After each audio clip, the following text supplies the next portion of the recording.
In this video, we're going to look at the concept of plasma angular frequency.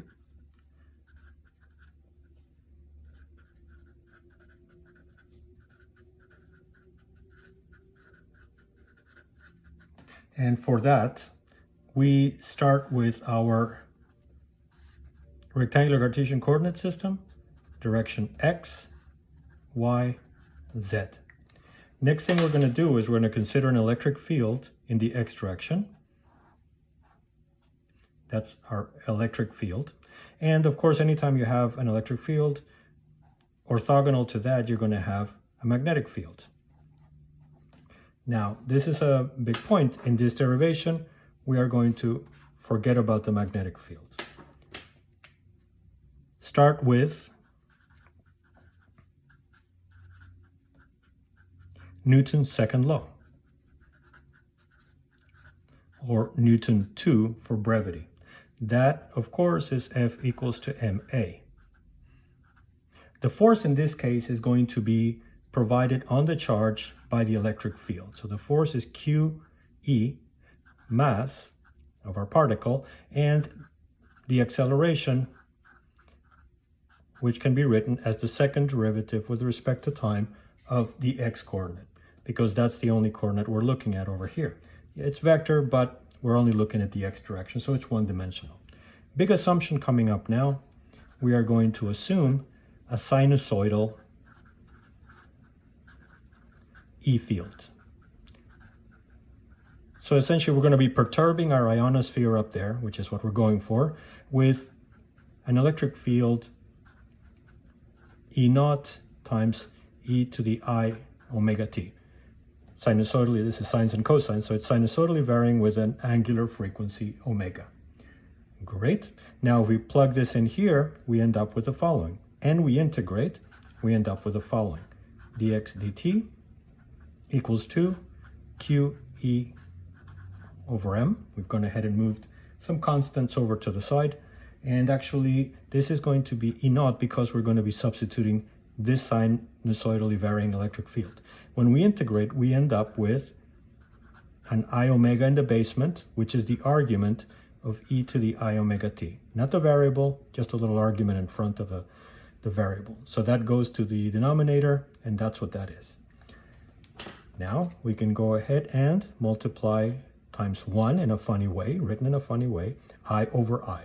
I multiplies this fellow and gives us a minus 1, and we end up with an I in the numerator. Therefore, dx dt equals to minus I q E naught m omega times e to the I omega t. Let's put a dashed box around that result. It's going to be an intermediate result. So far, so good. Let's go to page 2. We're going to consider a concept or a quantity called the total current density.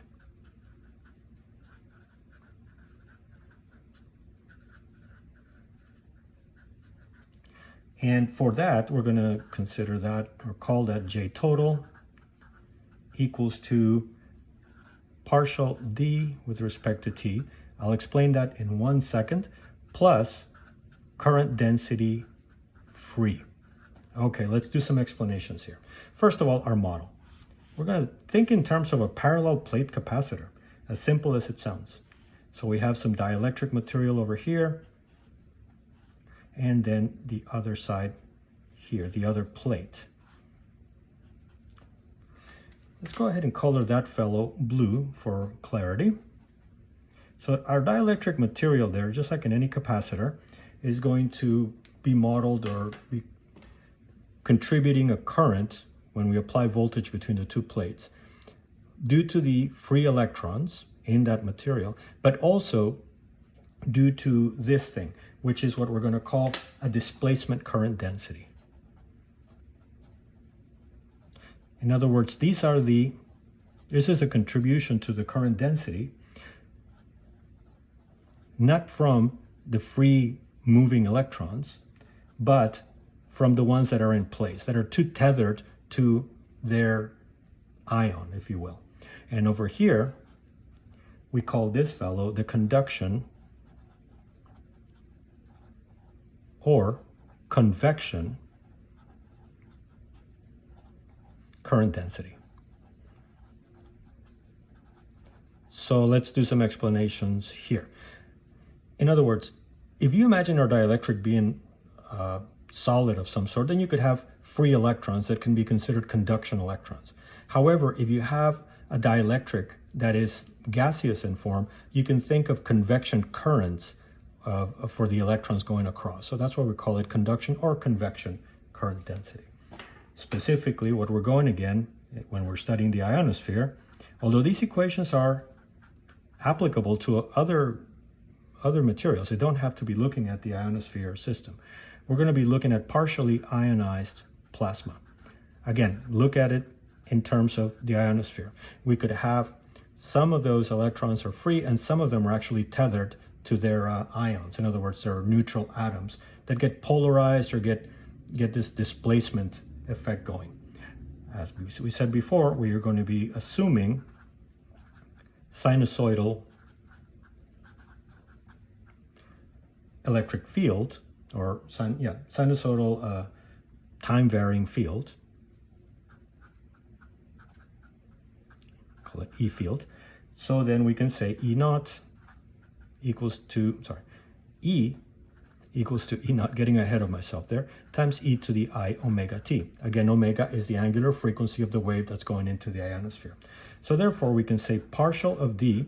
Why partial with respect to time? Because this displacement current density can be a function not just of time, but of space and different coordinates and so on. So we'll just leave it as a partial. And we have epsilon naught times E naught times E to the I omega t. When we take a derivative of this fellow, we end up with an I omega in the numerator. So that should be straightforward, except for the fact that we sort of ended up with an E when we initially only had a D. What's that all about? Well, D is equal to epsilon naught times E. So that's where that came from. That epsilon naught is a conversion factor between the displacement current density and our electric field. So far, so good. Now, remember over here we said we had a J-free component. So we pretty much figured out what the displacement current density is in terms of this stuff, but we don't know what the convection current density is. So let's look at that one. In this case, J-free equals to sigma times E. Okay, what is this about? Well, this one right here, this sigma, is conductivity. And let me point your attention to J-free as a convection current density. So we could actually say that this is very similar to V equals IR.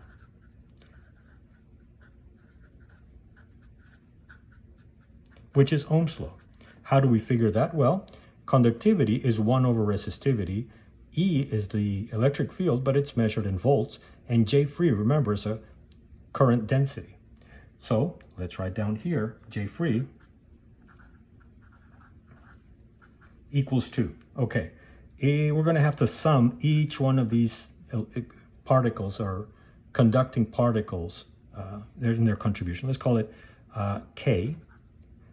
K equals 1 to, big N, something like that, the number of particles that are in our ionosphere model. So let's call that N sub I times the charge of each one of those particles, Q sub I, times, and bear with me, the velocity of each one of these particles, conducting particles. So this is actually the definition of convection current density. Again, N sub I is equal to the number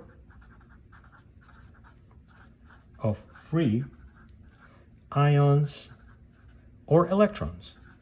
We're looking at conducting particles. Q sub I is the charge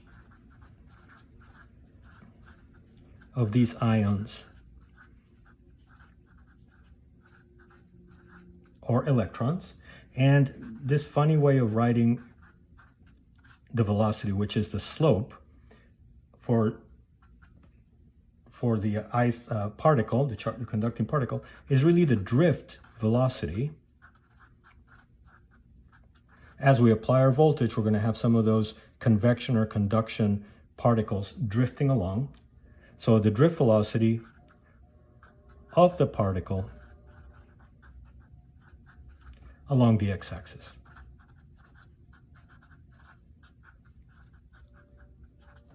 Okay, so again, this is the convection current density here. Convection current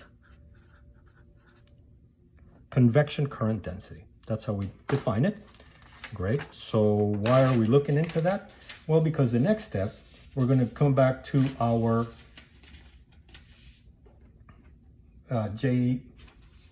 let's continue with this term dx dt. Before we go to J total, let's see a little bit more about this J free, or the convection current density. Remember from the first analysis that we did with Newton's second law, we ended up with minus I times Q times E over m omega. That was the first slide that we had. Well, we go back to J free from the previous page, and we call this sum over K of, actually, let's go ahead, let's standardize on K as the subscript, otherwise this might get a little bit messy. N sub K, Q sub K times minus I Q sub K E over m sub K omega. So we could have different particles in there, different species. We could have ions and electrons contributing to this current flow. This one comes out to be minus I sum over K of N sub K Q sub K quantity squared over M sub K times E over omega. Okay, hang on a second. How did we get to this place? Well, if you think about it, this right here is this term which we plugged into here. So this was a definition using a derivative with respect to time, which we had no idea what it was, but we did. From the first sheet of the derivation, using Newton's law, we have this expression for it. So we just substituted it in. From here, we just multiplied things out and grouped a bunch of constants in the front. Again, we're looking at different populations of particles. Could be electrons, could be ions. So let's simplify it a little bit. For a single population of particles,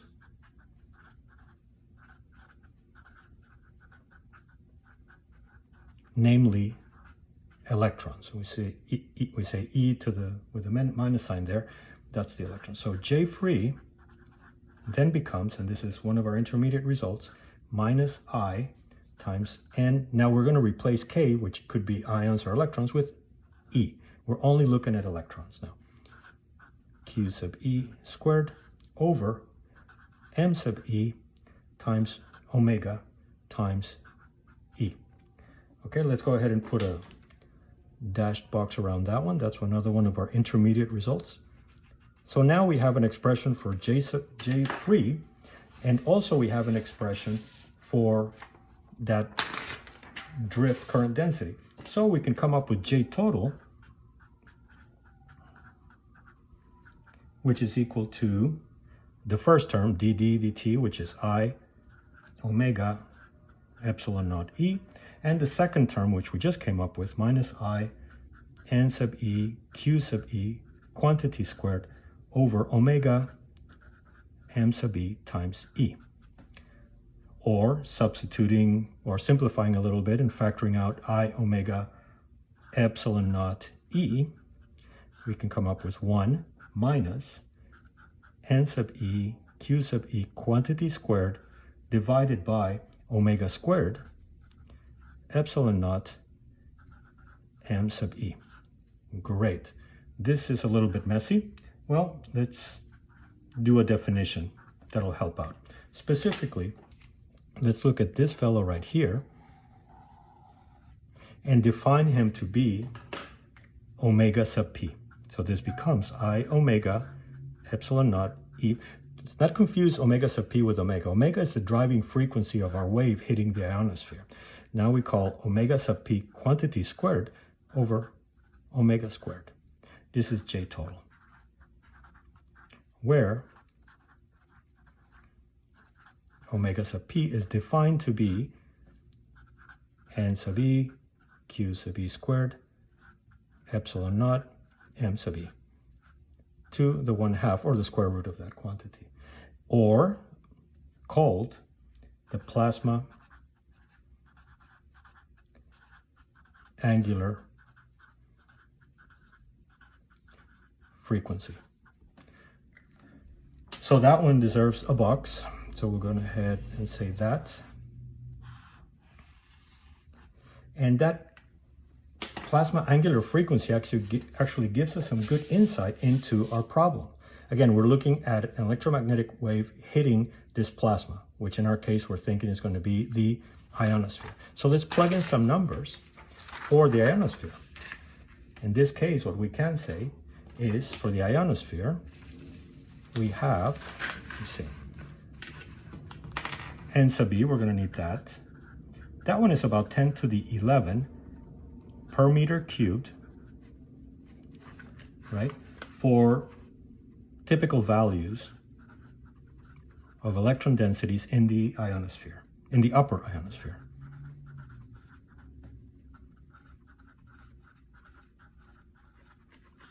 Now remember, this depends on how much UV is hitting from the sun to create these electrons. So, and we're always going to have a mixture of conducting electrons, or convective electrons, if you will, plus the natural or the atoms in the ionosphere that do not get ionized. So continuing with our values, Q sub E is of course the charge of the electron times 10 to the minus 19 coulombs. And let's go with epsilon naught is 8.85 permittivity of free space times 10 to the minus 12 farads per meter. The mass of the electron being 9.11 times 10 to the minus 31 kilograms. So we're using SI units. Great. Now omega p, because this is an angular frequency, we look in terms of a linear frequency, linear plasma frequency, and this equals to this entire expression.